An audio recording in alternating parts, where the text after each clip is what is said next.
Next is about deep vein thrombosis. Now, deep venous system in the lower limbs is the main drainage system of the blood, and it is surrounded by the muscles. And because it is surrounded by the muscles, the drainage of the blood in the veins is facilitated. So, though it's in the gravitational dependent area, and though the blood has to be moved against the gravity, the flow is facilitated by the muscle pump, that the skeletal muscles squeezing around the area. But still, because it is in the gravitational dependent area, it's prone for the stasis. And of course, the superficial venous system is just an additional system which we have already discussed about the superficial venous varicose veins as such. So, the venous and it's a pumping directly into the internal iliac vein and then the inferior vena cava.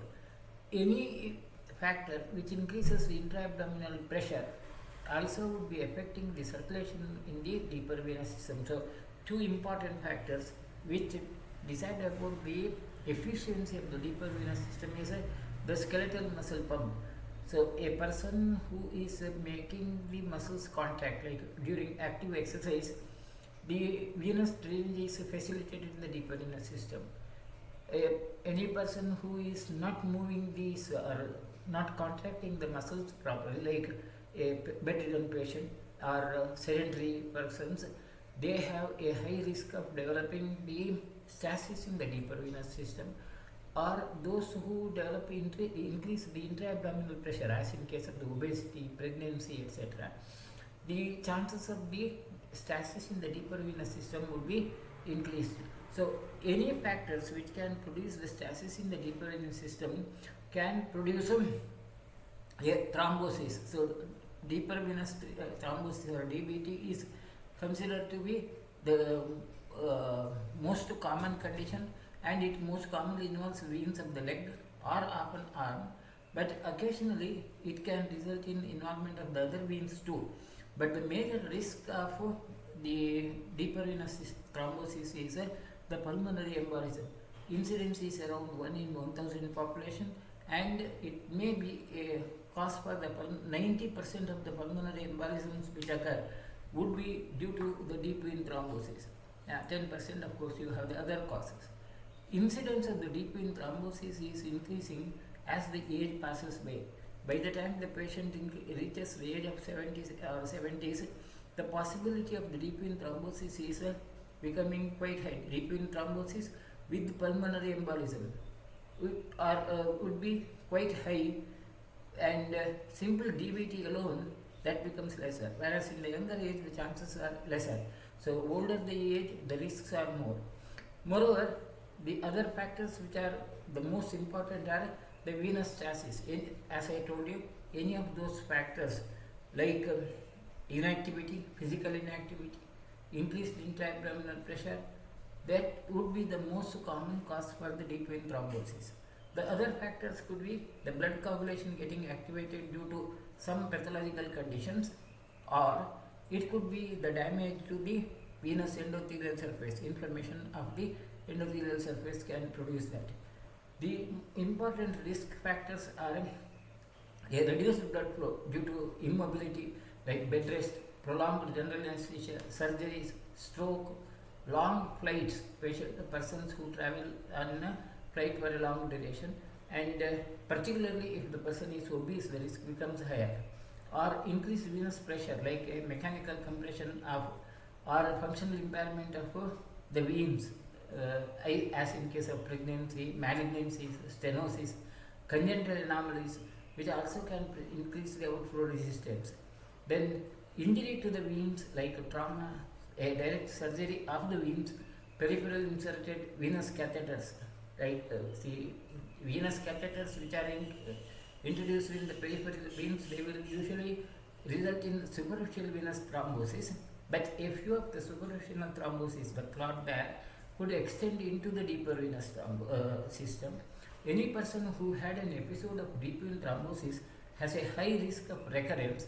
So, recurrence of deep vein, a person once he has developed a DVT, chances of recurrence are quite high, and all the patients have to be managed with that possible risk conditions. Then intravenous drug abuse. Those who take are addicted to the intravenous drugs as such also have a high risk of deep vein thrombosis. The viscosity of the blood could be increased in case of polycythemia like thrombocytosis or dehydration. That also can increase the chance of deep vein thrombosis. Anatomical variations in the venous anatomy, like congenital abnormalities, arteriovenous fistulae also can be a cause for the deep vein thrombosis. Genetic deficiencies now also are known. Anticoagulant protein C, S, and antithrombin 3 deficiency, factor 5 mutation. These are now identified as a possible risk factors for the deep vein thrombosis. Acquired diseases like cancer, sepsis, MI, heart failure, vasculitis, SLE, inflammatory bowel diseases, nephrotic syndrome, burns, estrogens, consumption of the estrogens, smoking, hypertension, diabetes also increases chances of the deep vein thrombosis. Obesity, pregnancy, advanced age of older than 60, surgery, critical care admission like in ICU, dehydration, cancer are established very common factors of the deep vein thrombosis. History is deep vein thrombosis identification and diagnosis is always quite difficult because the clinical symptoms will be quite wide varying. The classical symptom of pain is felt only in 50% of the patients. Local signs of inflammation also would be seen in only a few of the patients. Many of the patients may develop the deep vein thrombosis without any clinical symptom. You may know that the patient has a deep vein thrombosis only when the patient has developed a pulmonary embolism. This also is a very high risk factor. Swelling is seen in 70% of the patients. The signs which can be elicited are the edema, either unilateral or bilateral.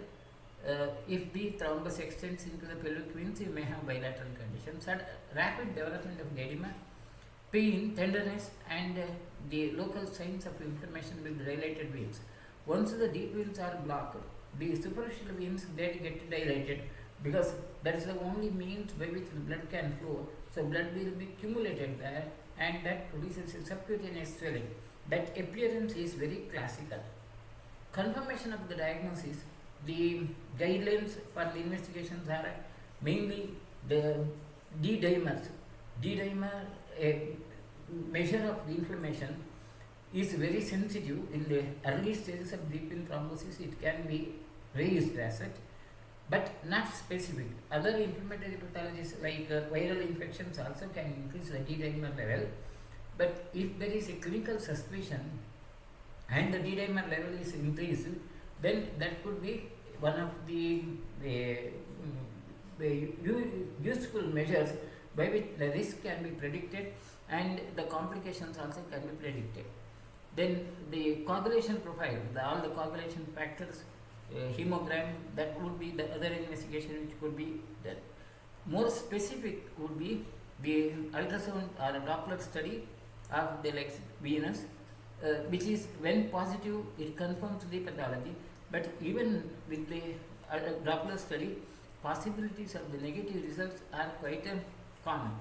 One of the standard clinical signs for confirmation of the deep vein thrombosis is the Homan sign.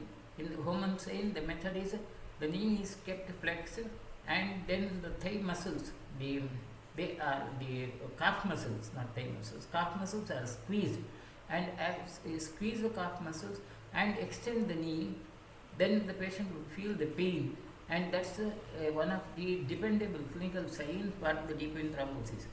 But even that can be negative in a few of the patients as such.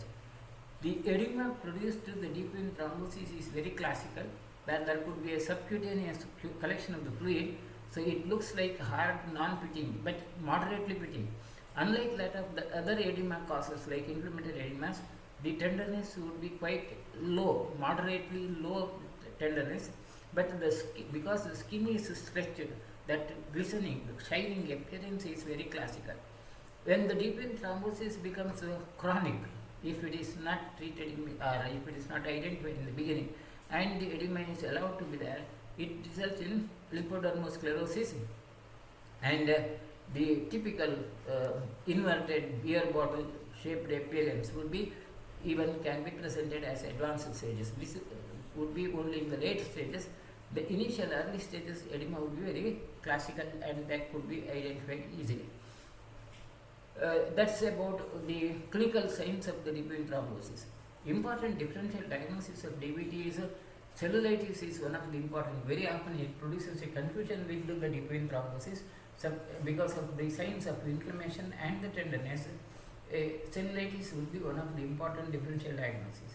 The others are post-thrombotic syndrome. This is actually a venous eczema and lipodermal sclerosis produced either due to the varicosities, could be whether the deep veins are patent or not is one of the important issue in any case of varicosities, and it's interrelated conditions. Ruptured Baker cyst also can present with the similar clinical condition. Baker cyst is a joint, cyst in the joint, as in case of osteoarthritis patients, old aged osteoarthritis patients with a huge Baker cyst. It may get ruptured occasionally and that can produce a similar presentation occasionally, and that has to be ruled out with the actual history. Injury otherwise, superficial thrombophlebitis also can present. Superficial thrombophlebitis, we will discuss the same later, and that also can produce confusion with that. Peripheral edema produced due to cirrhosis, heart failure, nephrotic syndrome also can mimic, but classically these edemas would be very pitting, soft, whereas deep vein thrombosis is somewhat firm. It's not non-pitting, but the consistency is somewhat firm than the other factors of the edema. Lymphatic obstructions also have to be ruled out. Arteriovenous fistula with congenital abnormalities also can present with the same. Vasculitis also can present with the same. Now, whenever there is a clinical suspicion, like whether there is a deep vein thrombosis or not, to confirm the diagnosis, one of the scoring system which is followed, and the most important risk of the deep vein thrombosis is the pulmonary embolism. To predict the risks of pulmonary embolism in a patient of deep vein thrombosis, these two scoring systems are necessary, and particularly in case of postoperative patients who have undergone surgery and the patient is bedridden for a long duration, then if there is a history of the typical DVT signs which we have discussed, then the point would be 3. DVT with the pulmonary embolism history. If the patient had a history of pulmonary embolism earlier, then history of DVT earlier, then another 1.5 is added. If the rate of heart is more than 100 per minute, 1.5 further score. If there is a history of recent surgery in the past 4 weeks, 1.5, hemoptysis 1, cancer 1.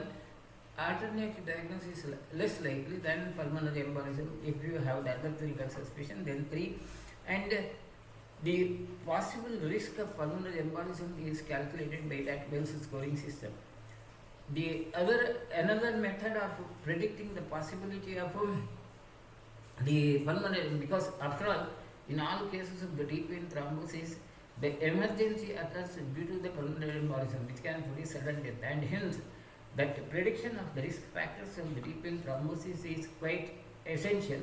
And there is another scoring system, recently introduced scoring system, that's a revised Geneva score system for pulmonary embolism, is that if the age is older than 65, you add 1, previous DVT or pulmonary embolism 3, surgery under general anesthesia or fracture of the lower limbs within 1 month 2, active malignant conditions, the patient who has some solid tumors or the leukemia-like conditions which are still active and not considered to be cured within the last 1 year, then the score is 2.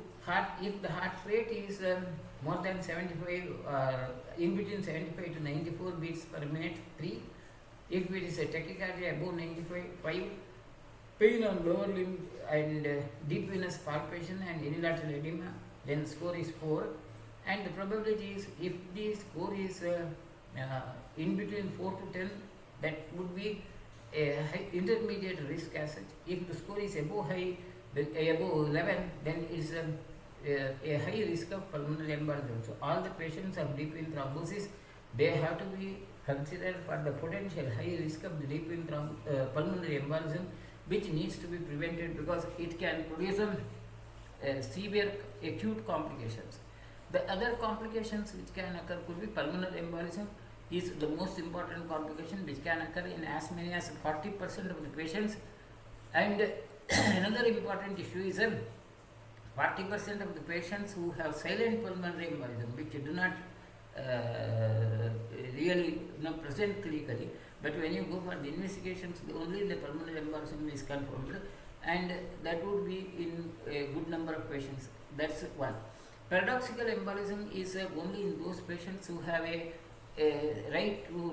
left to right shunts, where initially, ideally, or in the normal anatomical condition, a embolism from the venous side would be going into the right side of the heart and then the lungs, and hence the pulmonary embolism would occur. If the patient has a valvular defect or there is a abnormal blood flow in the heart, instead of the embolism producing on the right side of the heart, it may go to the left side and then reach to any of the peripheral organs like the carotid artery or renal artery or so on. Any of the peripheral arteries could be involved, and that's a paradoxical embolism. But that would be paradoxical embolism is seen only when there is a coexisting valvular pathology, maybe a left to right shunt in the heart as such, and it's a rare phenomenon, not much important. The other complications are recurrent DVT, post-thrombotic syndrome. We will be discussing post-thrombotic syndrome a bit later. Chronic venous insufficiency, that's it can result in the varicosities. Patients may present with the varicosities. Then there are two different clinical presentations of the acute deep vein thrombosis. In one of the conditions, the patient may have a reddish colored edema with the signs of inflammation, or even occasionally can be necrosis, which is called as the phlegmasia cerula dolens. Or the patient's leg may become pale and looking whitish. That condition is called as phlegmasia alba dolens, or red foot and white foot. Any of these type of the edema can occur in case after the deep vein thrombosis. The ideal investigations which are to be done along with the D-dimer would be the D-dimer and coagulation studies are the ideal investigations. Other investigations which could be quite useful is a duplex ultrasound for assessing the beams, or say Dopplers or the duplex ultrasound. The modifications are only for assessing these. Would be the other way. Venography is another way, where an X-ray with the dye test is done to create the legs, but the image of the legs and the feet, where you inject the dye into the veins. But when you do the venography, there is a risk of the embolism. The clot may get moved up, and hence it can produce embolism. MRI also can be quite useful to diagnose the DVT, particularly to confirm whether there is an abnormality in the abdominal veins or not, because a deep vein thrombosis in the periphery may extend into the abdominal veins, which can make the prognosis poor. So MRI could be quite useful in such conditions. The progression of the clot would be, initially the clot would occur as a simple or mild plaque-like appearance over the veins. Then it can become, it may produce the obstruction partially. Only when there is a significant amount of the clot, it may produce a complete obstruction. Now these clots which are soft, these venous clots are usually soft and which allow the blood to flow partially. They have a high risk of developing an embolism. The clot may move up, and a clot moving up would be producing the obstruction at the next level, reaching to the pulmonary bed, because in the pulmonary bed the blood will be flowing through the fine capillaries, and hence a clot may get blocked and produce a blockade of the circulation as such. If the clot blocks the veins completely, then the chance of embolism still exists, but chance of embolism gets reduced if the clot is completely obstructing the lumen. But of course, this would be known only when after the thrombosis has occurred. The treatment of the deep vein thrombosis would be mainly aimed at preventing the pulmonary embolism. Early diagnosis and prevention of the pulmonary embolism is the main target of managing the deep vein thrombosis. And to prevent the deep vein thrombosis, particularly in the post-operative patients,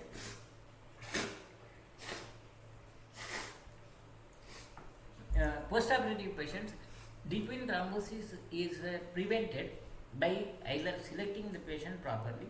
Patients who are on hormonal supplements, they should be avoided. Obese patients, you have to take extra care. If the patient requires any anticoagulant treatment, and considering the risks of surgery, an anticoagulant treatment may be started in the beginning itself in the patients who have a high risk asset.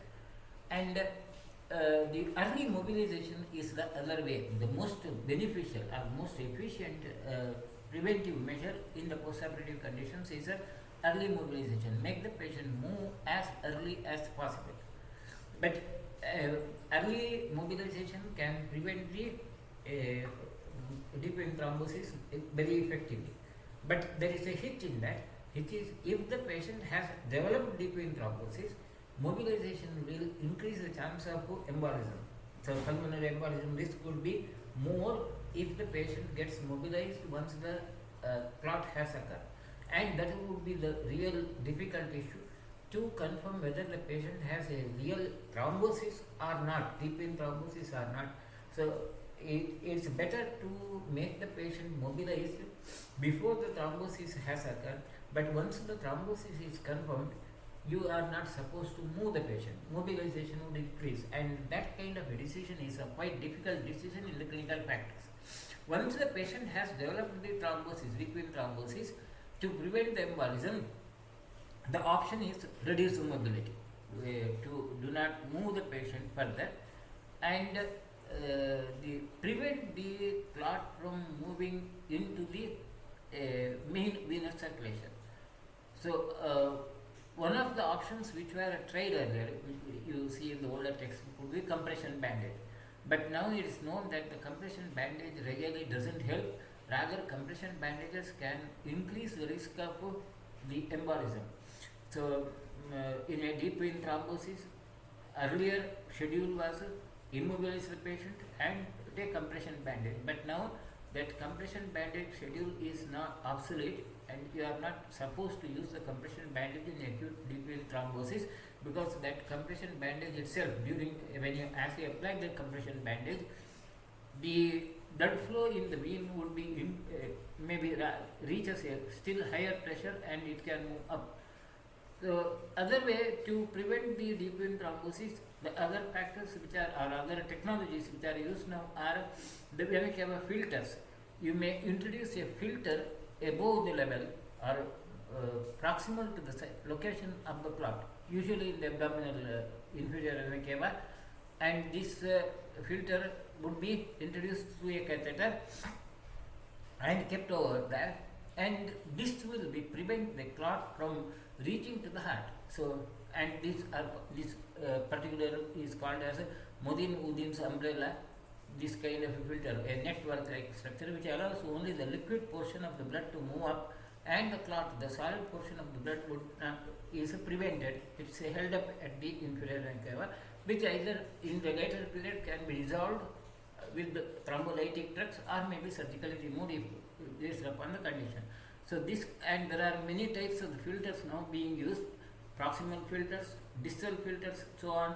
Some of the filters could be applied over the entry of the right ventricle itself, or most common is Modin-Udin's umbrella, which is kept at the inferior vena cava through a catheter in the femoral area, and this is considered to be one of the efficient means of preventing the pulmonary embolism. But this requires a sophisticated setup. It may not be possible in routine conditions, so that becomes relatively less this option of less preferred option in the other situation. But the risk of deep vein thrombosis resulting in pulmonary embolism always has to be considered as a high risk condition, and the treatment has to be as early as possible. The other is anticoagulants like heparin, warfarin, or factor XA or thrombin inhibitors.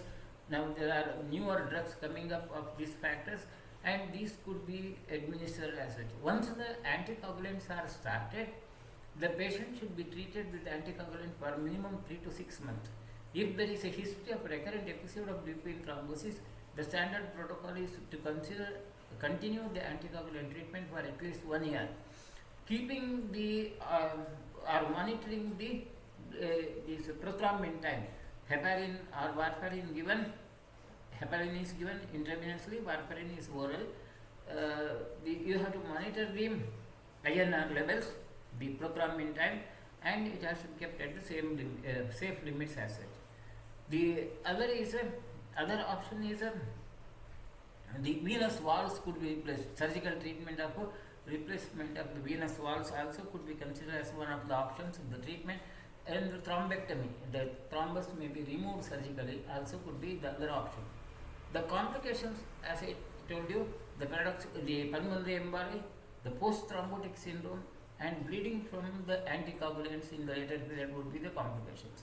Prognosis of deep vein thrombosis are majority of the deep vein thrombosis, if you have prevented the pulmonary embolism, resolve by themselves without any complications. It's only the time factor.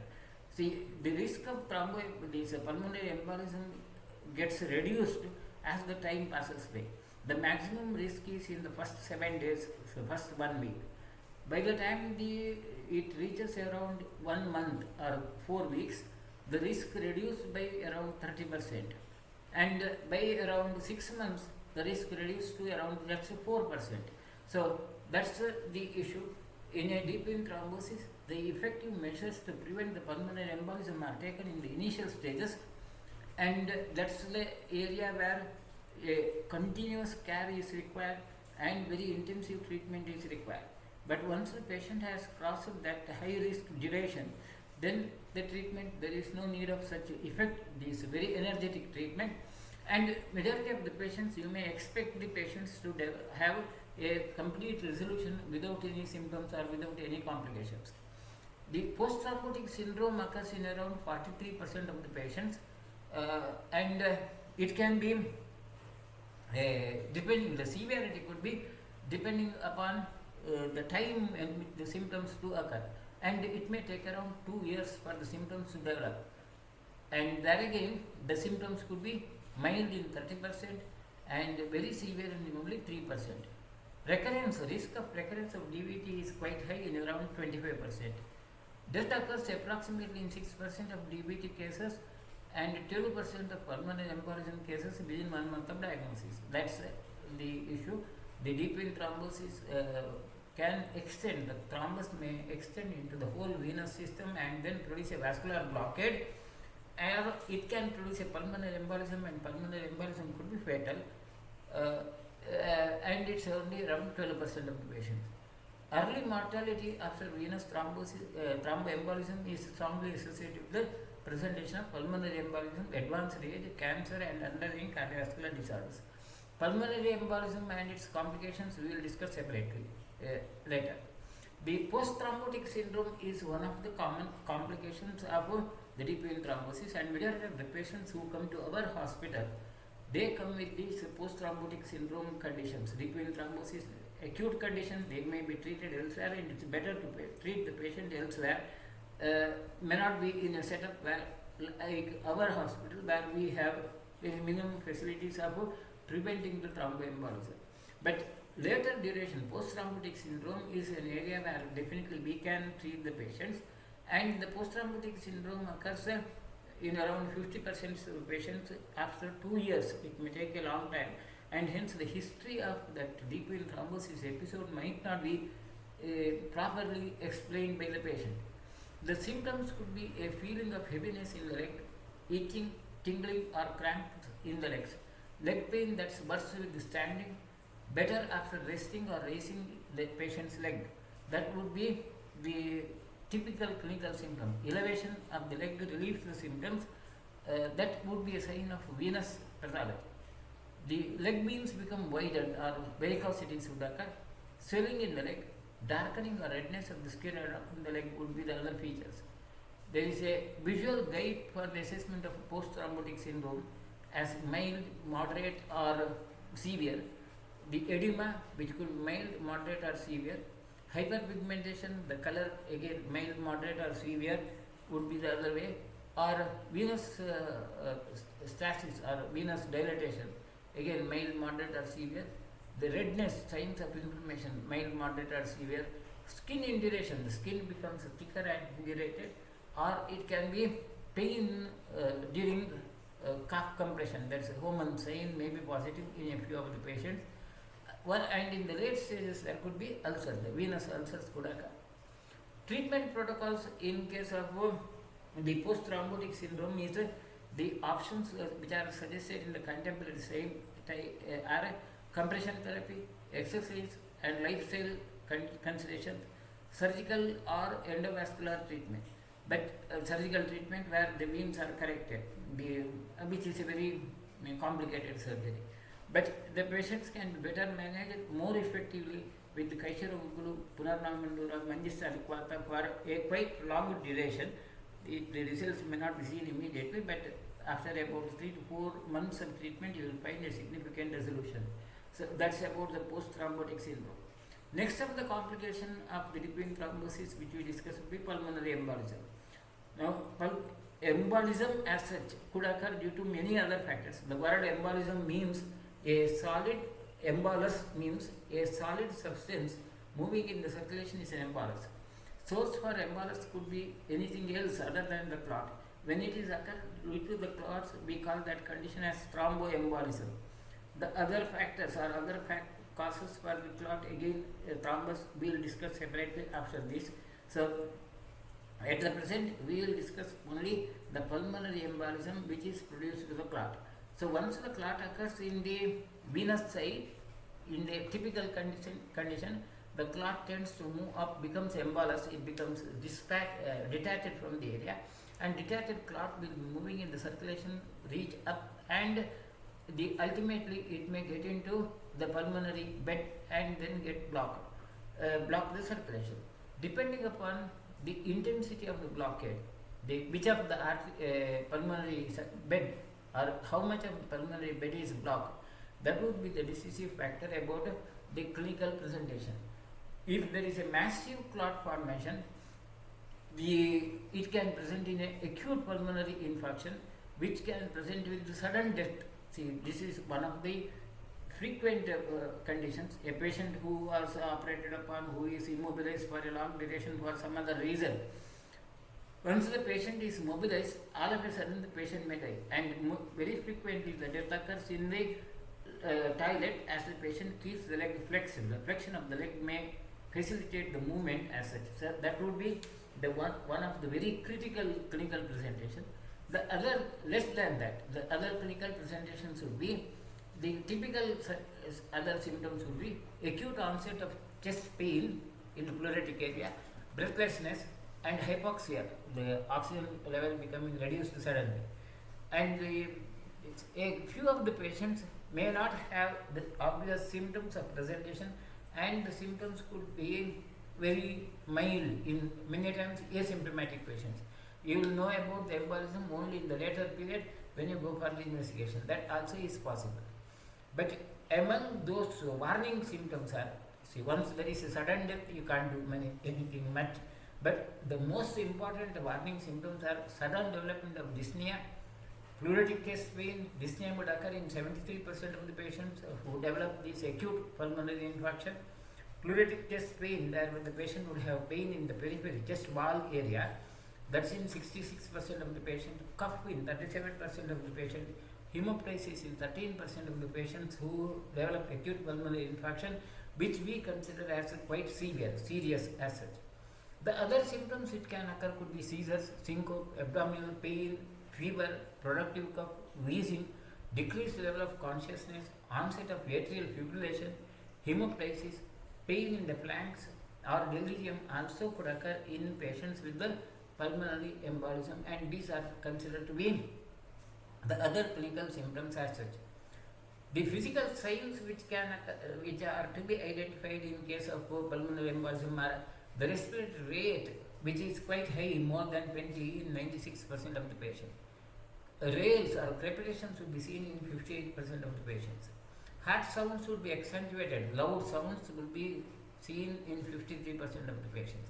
Heart rate of more than 100 per minute would be seen in 44% of the patients. Fever, a moderate degree of fever, not very high, is seen in 43% of the patients. Sweating, excess of sweating in 36% of the patients. Heart sounds, when you hear that galloping sounds, split S3 or S4, split first and second sound in 34% of the patients.